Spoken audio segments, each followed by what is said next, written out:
जब भी हम कॉर्पोरेट कवि सम्मेलन करने जाते हैं तो वहां जो भी टॉप पोजीशन होती है वो हमें कहते हैं कि टीम आप कोई भी बना लीजिए, बस शर्त यही है कि उसमें दिनेश बावरा जी होने चाहिए। जब कोई गवर्नमेंट के किसी प्रदेश में कार्यक्रम होता है, किसी मुख्यमंत्री कार्यालय का कार्यक्रम होता है, किसी भी प्रदेश के हो, किसी भी पार्टी के हो, वो जब प्रोग्राम कराते हैं तो वो भी एक शर्त रखते हैं कि टीम कोई भी बना लीजिए, बस दिनेश बावरा जी का होना जरूरी है। लंदन में प्रोग्राम होता है जब वेदांता ग्रुप का, उसमें अनिल अग्रवाल जी कहते हैं कि टीम कोई भी बना लीजिए, बस उसमें दिनेश बावरा जी होने चाहिए। और जब HAL भी कोई प्रोग्राम करता है तो वो भी यही कहता है कि टीम कोई भी बना लीजिए, उसमें भी दिनेश बावरा जी होने चाहिए। हाँ,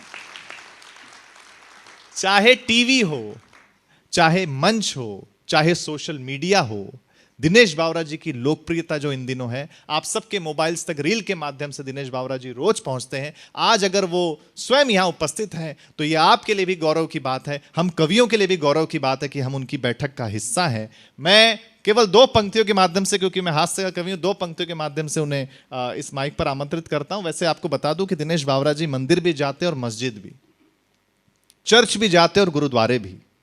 किसी ने सही कहा है, परेशान पति का कोई मजहब नहीं होता भाई साहब। जोरदार तालियां बजाकर दिनेश बावरा जी का आप स्वागत करिए। चुनाव हुए, अभी चुनाव वैसे 2 ही चरणों में होते हैं। पहले में नेता जो होता है वो जनता की चरण में होता है, और जीतने के बाद जनता नेता के चरण में होती है। बस 2 चरण हैं। अच्छा, मैं तो नहीं ताली बजाना मैं जानता हूँ ना, पहली बार है। हाँ, तो पहली बार में थोड़ी ना आपको पता होता कहाँ बजाना होता। मैं आपको बताऊंगा। भारतीय आदमी की ईडी सर आदत होती है कि सत्यनारायण भगवान की कथा अगर 10वीं बार भी सुन रहा हो तब भी जब तक पंडित ना कहे कि अध्याय समाप्त हुआ, तब तक वो अक्षत फूल नहीं छोड़ता, क्योंकि वो ठीक से सुन ही नहीं रहा होता। हाँ, ठीक से सुने। मैं आपको बताया करूंगा कि अध्याय कहाँ समाप्त हुआ, वहीं ताली ठोकना। आपकी भी इज्जत रह जाएगी, हमारी भी इज्जत रह जाएगी।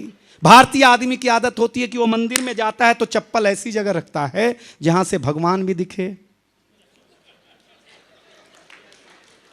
अध्याय समाप्त हुआ। हाँ, बस बस आपको हम ट्रेंड कर देंगे। हाँ, आप निश्चित रहना। यहाँ क्या लोग, क्या मतलब दहशत फैला दिया आप लोगों के सामने आकर के। सिनेमा फिल्म था, हमारी शादी हुई सर, हम फिल्म दिखाने लगे अपनी पत्नी को, कुछ होता है, इंटरवल तक कुछ नहीं हुआ। इंटरवल के बाद बीवी ने कोहनी मारा, शाहरुख खान काजोल से कैसे क्या प्यार कर रहा है, तुम की प्यारी करने नहीं आता। तो हम गोरखपुर के, हमने कहा उसको प्यार करने का करोड़ रुपया मिलता है, तू अपने बाप से 10,000 दिला दे, अगर इससे अच्छा प्यार करके नहीं बताऊं तो मेरा नाम बदल देना। और वो जिससे प्यार कर रहा है वो उसकी बीवी नहीं है, अगर ये सुविधा मिल जाए।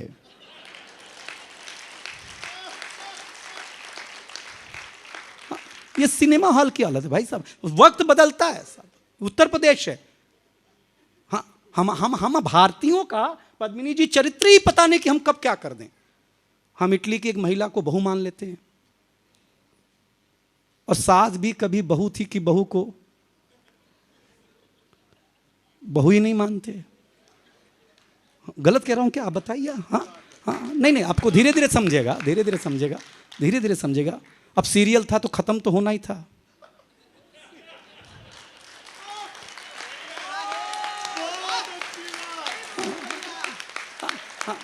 हमने नाम लिया सर किसी का, आप समझे ना हम क्या कहना चाहते हैं। इसीलिए हम किसी को कुछ भी कह सकते हैं, क्योंकि हमको सरस्वती ने एक वरदान दिया है।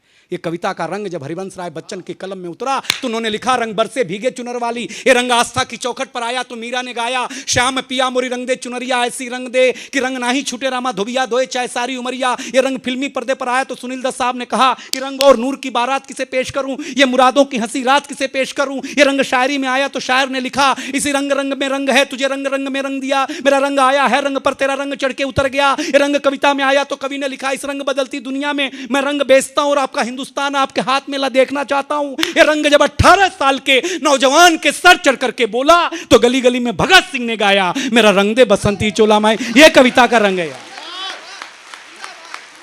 ये कविता का रंग है। ये कविता का रंग है।